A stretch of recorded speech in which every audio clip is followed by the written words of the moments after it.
ચાલો નીકળીએ હવે. હા ચાલો. શ્રી ગણેશાય નમઃ. અને આજે લાડુ બનાવીશ. બનાય પણ નાના નાના બનાવજે. તું છે ને પેલું ગણપતિને ધ્યાનમાં રાખીને જે સાઈઝ ના બનાવે છે ને એવું ના કરીશ.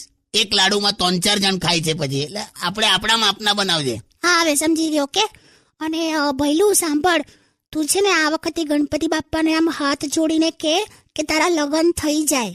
ના યાર કાકી, મારે યાર ના લગ્ન નથી કરવા. કમલા ના યાર, પછી બાળકો થઈ જાય છે. તે શું થાય? કેરી થાય, દડમ થાય, સફરજન થાય, બાળક જ થાય ને. એવું નહીં યાર. સારું હોય તો પ્રાર્થના કરીશું બસ, અને લાડુ ખાવાઈશ મેં. બીજું શું બનાવું બોલો? કશું નહીં. હાજે એકદમ લાઈટ ખાઈશું. ના એમાં તો કાચ વાગે. બે લાઈટ એટલે તું શું સમજે છેલી? આ છે ને યાર, કાકા છોડો ને. તારી તો છે ને ઉંમર પ્રમાણે બુદ્ધિ વધે ને એવું આપણે પ્રાર્થના કરીશું વિઘ્નહર્તા ને. મારી ઉંમર તો જો 16 વર્ષની જ છે. યસ, 16 વર્ષ અને 630 મહિના.